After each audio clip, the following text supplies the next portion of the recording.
Oh. Wow. So Brin Kenny flops top pair with 10 of spades. Oh my god, he's serious. Oh. Oh man, Oh, Greenwood man. has 4%. Oh my god.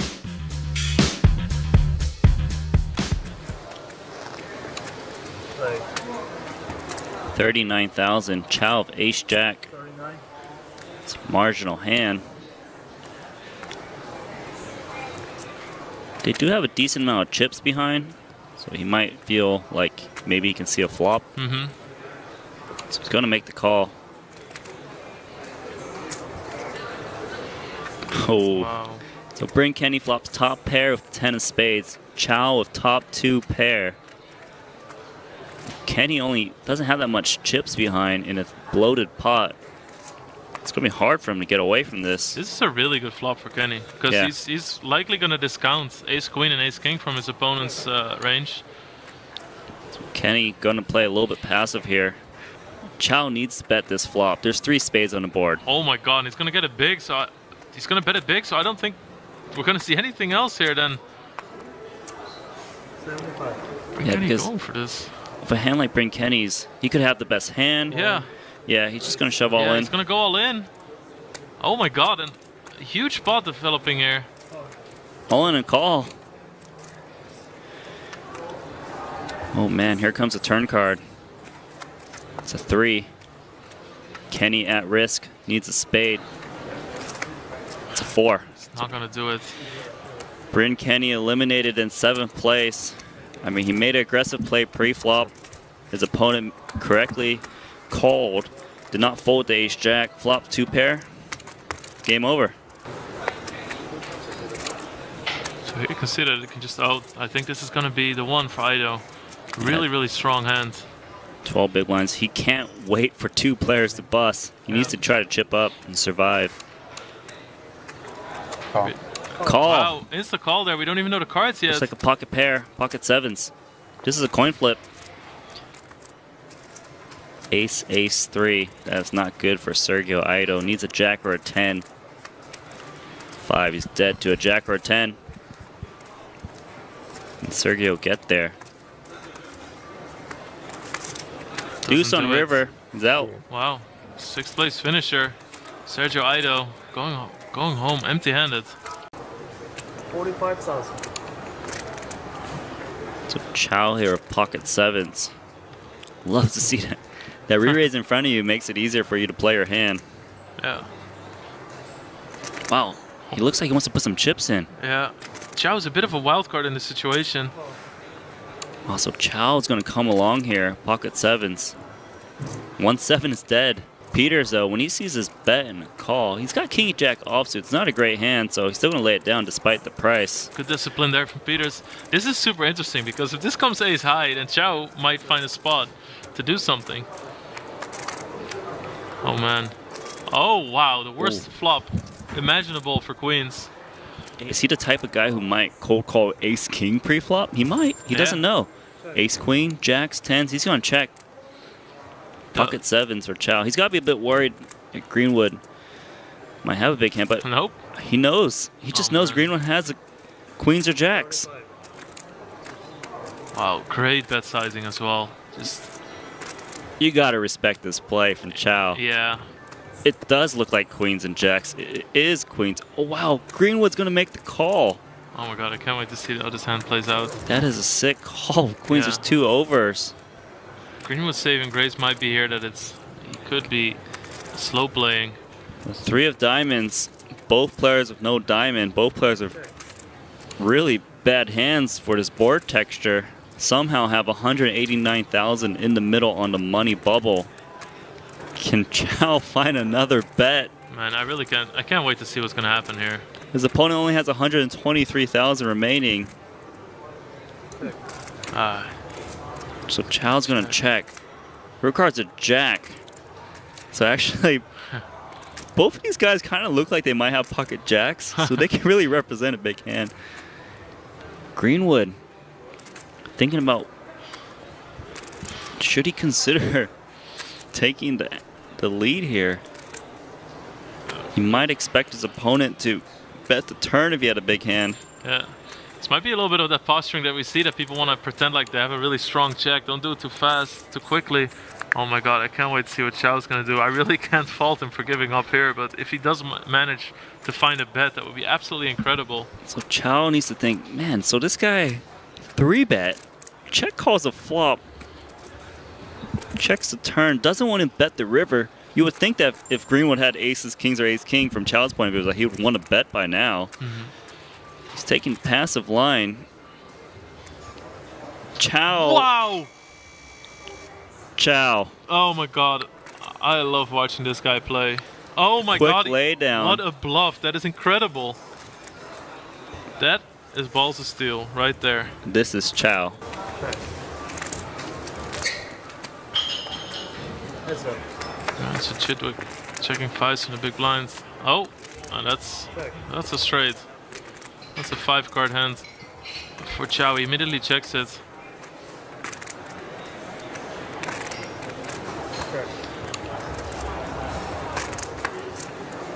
Check.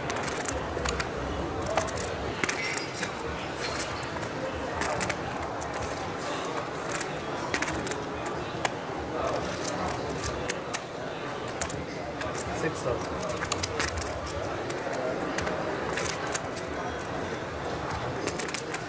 Right. Things up.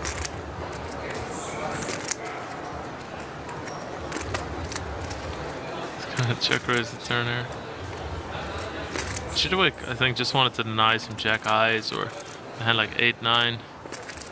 Get some value from king highs. And Chow makes it work. This is obviously somebody's reputation. Getting him to win more chips. Oh my god, are you serious? That it. Wow. That is really unfortunate. Look at that run out. Blind versus blind. Chow's got to think he's got the best hand. He's reaching for a lot of chips. Yeah, it looks like it's going to go with 35. 35,000. So if he thinks his opponent has a flush, he would make it very, very big. Yeah. If he thinks the opponent has trip queens, he would make it big, but not as big. A straight, also probably a hand where he was sized a bit larger. So 150,000 going in the middle. You could just see the surprise on Chow's face when he looked up. He's like, wait, I was kind of waiting to be called or not. What's going on? Yeah, this is a shot clock tournament.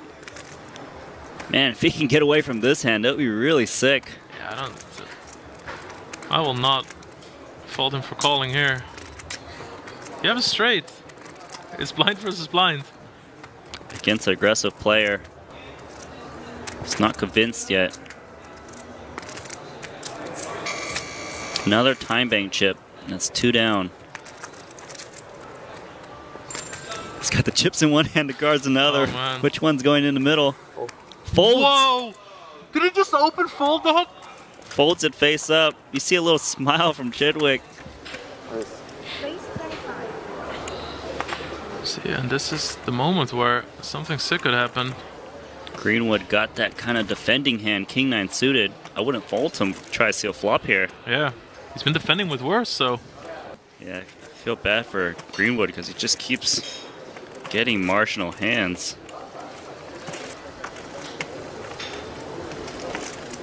Ooh. Oh man, Greenwood has 4%. Oh my god. He's dominated by a higher flush draw. No pair outs. 4%. Oh man. I don't see how Greenwood can get away from this. No, this is sick. It's a good semi-bluff, but Chidwick's got every piece of this. 15,000. Greenwood, I don't know what he can do, but the only way he can save himself is if he just calls. Yeah, for sure. Chidwick's been opening a lot of hands, and Greenwood can very credibly rep an ace. Oh He's my all god. In. Snap call. Oh, that is so disgusting. Yeah, that is bad news for Greenwood. 4% chance. He needs running cards like an 8 and a jack. That's a turn card. It's a 6. Oh, it's a sweat. So Greenwood needs an 8. Wow. Oh my god. It's an 8, but it's also a flush. The nut flush eliminates the king high flush. Oh, that is brutal. What a bubble. What a bubble. Pocket nines in a small blind. This could be an action hand if he decides to re-raise it. He is going to re-raise here. 115,000. Chidwick's likely folding his jack three of clubs. Now, Dwire's a tough decision here. How much did you start with? How much do you? He's got about, Chow has about 33 big blinds. Around 280 behind. So, Dwire, this is the first confrontation we've seen in a while. Chow 3-bet him pretty quickly. Dwire saw Chow open shipped ace king earlier, so he's probably not worried about ace king, so that's why he does shove here. So Chow, pocket nines. He needs to make this call. He's got the best hand. He's put a lot of his chips in there, about a third of his stack. As long as your opponent is shoving ace king, ace queen. Well, Dwire shoved pretty quickly. He makes the call, the correct call here. Go. Chow of pocket nines. Well, Dwire of ace queen. Flops an ace. Chow needs a 9. There's only 2 9s remaining, or he'll be the 4th place finisher. Turn card is a 3. 2 9s remaining, 4% chance for Chow.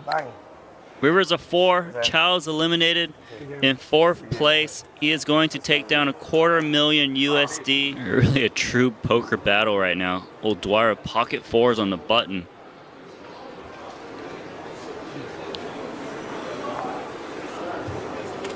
He's going to open up to 45,000. Chidwick ace 3 offsuit. He's got 21 big blinds. He knows Dwire would raise the button very wide just because he's got the chip lead. He makes it all in play. Wow, Dwire 22.5 big blinds with 4s. He has a real decision here. This is a big decision. He's only got 3 time bank chips, so he needs to think fast. As long as his opponent is impaired, he would want to make this call. If he's up against a pair, he's in big trouble. If he calls and loses, this actually makes him the short stack, which is also another bad scenario. Dwire, pocket 4s. This is a really tough spot. Yeah, this is going to be a really tough hand to lay down. Yeah, it's 22 to 23 big. It's not like it's like a 10 big blind shove, like, okay, I call. It's 23 big blinds. And Dwire is also thinking about, where does this put me if I call and lose?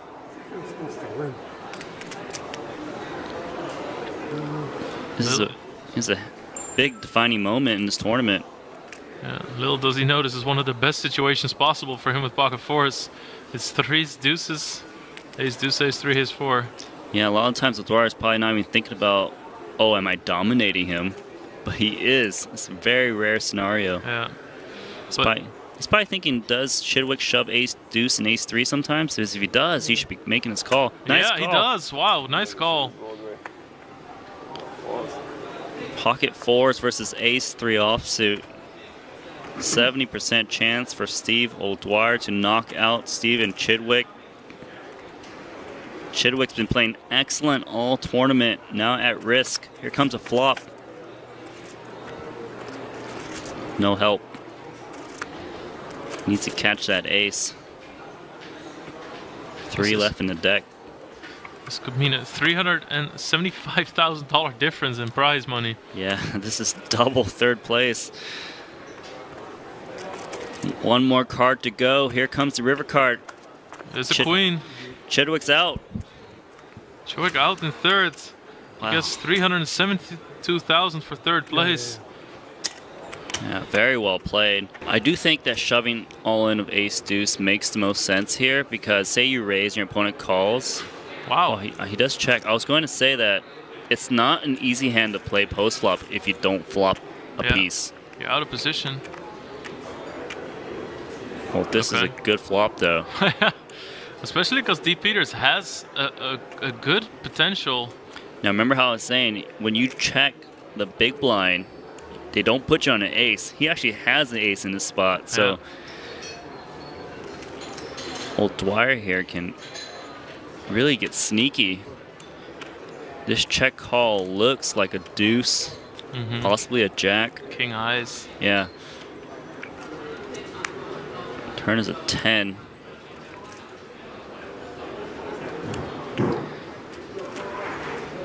So David Peters with an inside straight draw. Almost a nut low, but he's got to think, okay, my opponent probably doesn't have an ace, even though he does, because he checked pre-flop with his short stack. Yeah. And that's why he's reaching for more chips. He thinks that Dwire could have some king highs, some deuces that probably won't call another barrel. There's no flush draws out there, so he can represent an ace even better. Maybe a hand like Queen Jack, Jack 10. Makes a lot of sense.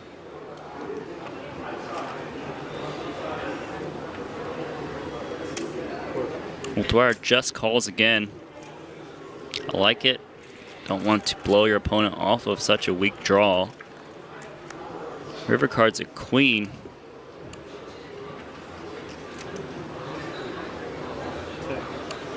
Well, Dwire checks. There's now a 4 straight on the board. A very obvious straight with a king, but no one has it. Peters needs to think, okay, well, Dwire check called me on the flop. It's a limp pot. He check called me on a turn. The chances of Dwire having a king actually is quite hard, because he didn't raise pre-flop. 2 broadways, a lot of time would just raise all in pre-flop. So maybe the only king old Dwire usually would have is like king deuce, but then king deuce might even fold the turn. So like, how does old Dwire show up with a king here? It's pretty hard because of the limp pot dynamic. So that's what's going through David Peters' mind right now. It's like, okay, well, it doesn't seem like old Dwire could have a king. I can represent a king because a lot of people limp strong hands, try to trap their opponent in the big blind. So he's going to bet again, 150,000. Yeah, I don't see Dwire folding this though. Yeah, he's got 2 pair. Yeah, it's just at this point it's like, yeah, I'm sorry, I'm just gonna call. Good call. Yeah, really nice call. Second nut low. I see where David Peters was doing. Yeah. And it makes sense because, say, like, Dwire has a jack normally, he would check call a flop and turn. The queen's actually pretty scary. Like, you check call with, like, jack 3, flop turn. Now there's more cards that can beat me. It's like, okay, fine. A little bit of a misstep. Looks like he's thinking about just calling here. So Dwire with a pretty good hand here. Yeah.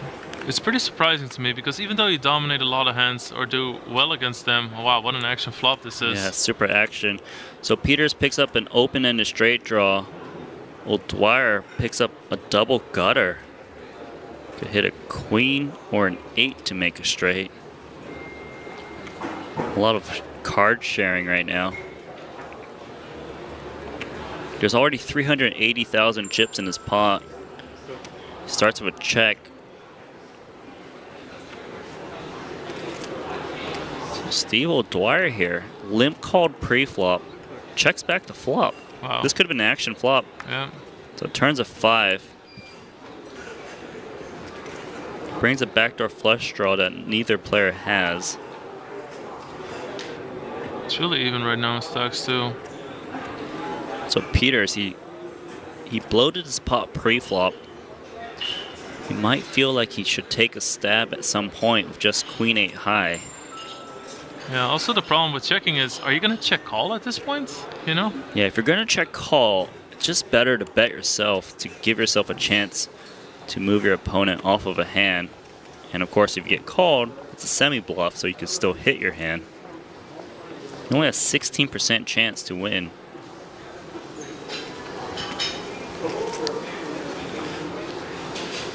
This is a mandatory call from Steve Dwire. He could have the best hand. He's got a lot of outs. Got position. 780,000 in the middle. Oh River my card's God. a jack. So David Peters makes A very big straight. Well, Dwire makes top pair on a very connected board. So again, Peters raised pre-flop, and they went check, check. Yeah. On the turn, he bet when the diamonds came. It kind of looks like he's got a diamond draw. True. So it's a very connected board now on the river. If he decides to make a bet here, he's pretty much trying to look like he's got a diamond draw, hoping to get called by some piece. When someone calls you on a turn here, they almost certainly have some kind of pair. Like, whether it's a draw that turned into a pair or they already had a pair. So is Peters going to try and make this look like a big bluff? He's going to check. Wow, what a trap. Yeah. This is a big trap. This is a big trap. I think he has the one hand that Dwire is probably not going to go for, because Dwire can win so much at Showdown, but...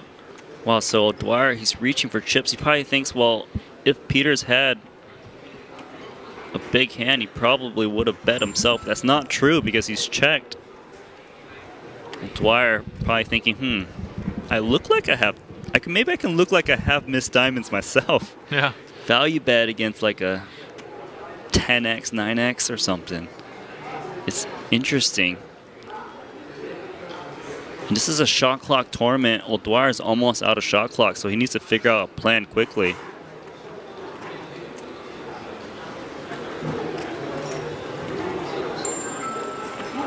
Well, Dwire probably thinking like, oh, was I going to have to face a bet? Now it's like, what do I do here? Peters set the trap. All in. Oh my God. David Peters calls the straight. Oh, it's wow. over. It is over. We have a champion. D. Peters wins the 65K six-handed no limit hold'em tournament for $1.1 million. Wow, that was well played by David Peters. Played incredible throughout this tournament, winning $1.1 million. Steve Dwire, though, still very good. Wins about $750,000 USD.